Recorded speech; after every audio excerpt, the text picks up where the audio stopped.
Are there too many politics in role-playing games?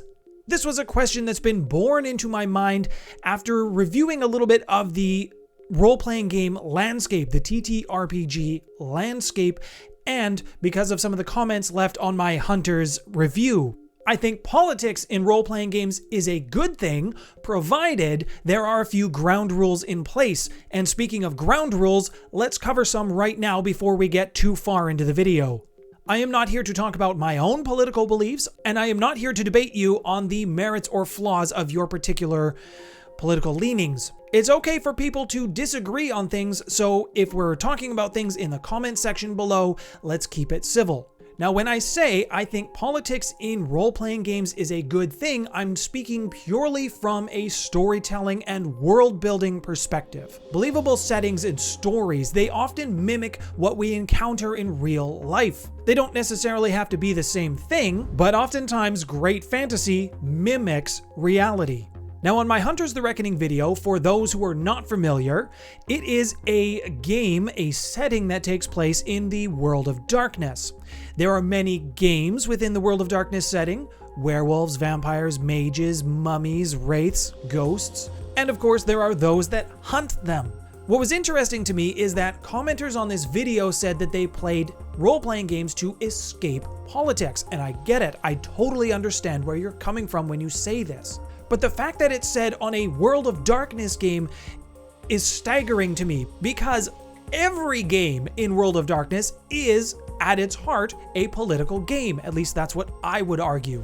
In this particular setting, human history has been the playground for supernatural beings, vampires, werewolves. Many events that have happened have supernatural influence, at least according to World of Darkness. Vampire the Masquerade is a game of political intrigue as vampires. In Werewolf the Apocalypse, all of the tribes, all of the werewolf tribes, they vie for dominance or superiority within themselves through meritocracy. In settings like Cyberpunk or Shadowrun, you have capitalism basically unhinged.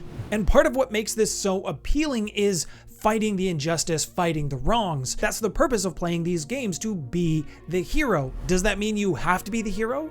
There are groups who want to be the anti-hero or even the bad guys. You have evil campaigns. Things like this exist. And even though Vampire the Masquerade is a game about politics and political intrigue, you don't have to play it this way. From a storytelling perspective, if there is no conflict, there is no story, there is no intrigue, there's nothing to draw you in. If everything works in your favor and you never fail at anything, where's the sense of achievement? Where is the fun in that? And this rule can apply to not just tabletop games, but every type of game and life in and of itself. Including these elements in your game is not a bad thing. It can be applied poorly. There is a right and a wrong way to include these things in your games. Before we talk about some of the wrong ways that you can apply this to your games, if you are finding this video informative, thought-provoking, please let me know by hitting the thumbs up button and tell me your thoughts in the comments below. Now, the obvious and wrong way to apply this to your games is to use it as a GM to live out your power fantasy. Forcing the political views on players who were not expecting it, not wanting to have this happen in their games, is not going to earn you any favors. This also ties in hand with just being a bad GM and a shitty person, frankly. Creating situations where only your viewpoint is accepted, or the right answer progresses the story, whatever it is. This is one of those situations that is bad, and I don't think it should be forced on people who are not participating in the game for that reason. Setting expectations that this is going to be included in your games is a huge part of this. Now, where I think politics is good in tabletop games is, as I've already mentioned, for advancing story, but it's also good for mature players who can explore a different viewpoint. Maybe they have a character who has a different set of beliefs from their own. This can be a safe way to explore a different line of thinking, as long as nobody takes it too far.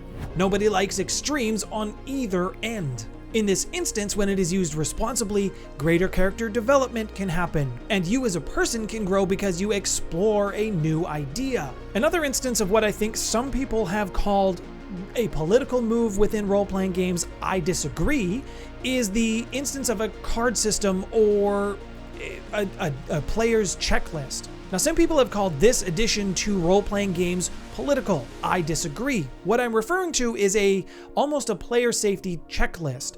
Mature topics that a player can select and let their GM know are off limits, they are okay with, or maybe even just having included in the game as a casual reference but not the primary focus. To me, this is not a political move. This is setting expectations. It is being respectful of players' boundaries. The proper way to use this is before you even start your campaign, knowing what kind of story you want to tell, and to let your players know in advance what they're going to run into in your game, which allows them to decide whether they want to participate or not. And if they do, how much they want to participate in. I think this is just respectful. And just because I think it's respectful, does that mean you have to use it in your games? No. Can you still be respectful of players' boundaries without a checklist? Yes, and you absolutely should.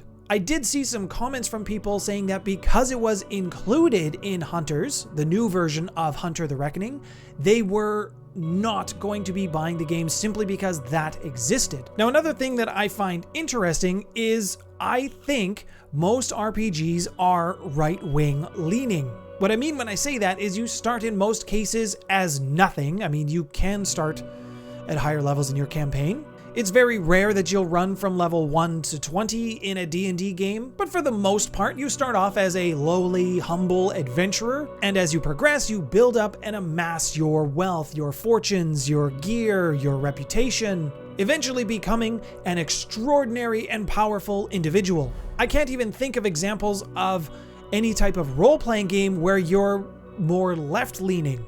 If you know of any where you're more focused around building and society, and you'll see these in video games or board games, but not necessarily in role-playing games, at least as far as I'm aware. These themes definitely exist within many kinds of role-playing games, but I don't think there's one specifically designed around this concept. This wasn't exactly the video that I wanted to do today, but it was a topic that was stuck in my head and I couldn't get it out, so I had to do the video. I would like to thank the patrons who continue to support me, as well as the YouTube channel members. Thank you for watching all the way to the end. My name's Nathaniel. Thanks for stopping by, everyone.